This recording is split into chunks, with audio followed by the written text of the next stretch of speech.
A conference at the Vatican this week is preparing for the Global Educational Alliance. Last year, Pope Francis launched this global event to renew the passion for a more open and inclusive education worldwide. Edward Pentin, Rome correspondent for EWTN's National Catholic Register, joins us now. Ed, thanks for joining us. Good to be with you, Tracy. Ed, can you tell us what the Global Educational Alliance is? Yes, well, this is really a program to examine new ways of helping education to become more humane, equitable and relevant. And it's part of the Global Educational Pact, which is going to be signed in May. And it brings together interreligious leaders, scholars, politicians, to really find ways to help what they call create a new universal humanism, or universal solidarity rather, and a new humanism. And this is the overall goals of the pact. It's expected to be signed, as I say, in May, and it's backed also, it seems, by the United Nations and UNESCO. And who's speaking at this Vatican conference?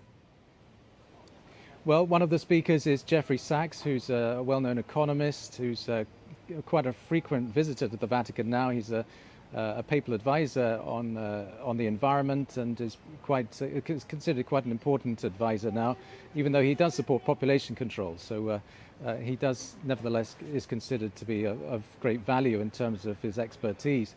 And there's also, as I say, a representative from UNESCO and a representative also from Scholars Ocurrentes, which is Pope Francis's educational initiative to help students integrate regardless of their belief.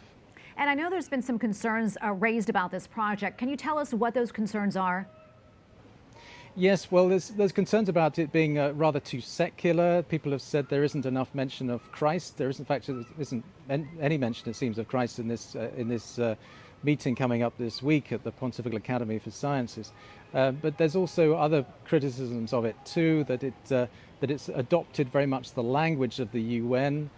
People say that it talks about very much sort of the new humanism and fraternity and buzzwords like this, and they feel that that's not really Catholic. And in fact, some people have gone so far as to say that it's seizing the minds of young people to further what they say is a one world religion. Now, proponents, of course, disagree with this, and those who support it say it's a very worthwhile endeavor, and that it actually is aimed at creating education which promotes fraternity, peace and prosperity. How does this fit into Pope Francis's wider vision for education? Well, very much, Tracy, as I said earlier, connected with his Scholars Ocurrentes project, because that's all about integrating students regardless of belief and faith. And this is very much doing that. It's trying to sort of break down barriers in education, but at the same time promote it so that it helps alleviate people out of poverty and give them a sense of fraternity. So it's very much in line with Pope Francis's vision, also his vision for the creation and safeguarding creation, and this has very much an emphasis on protecting our common home. Great. Thank you so much, Ed. Edward Pentin, Rome correspondent for EWTN's National Catholic Register. Thanks again, Ed. Thank you, Tracy.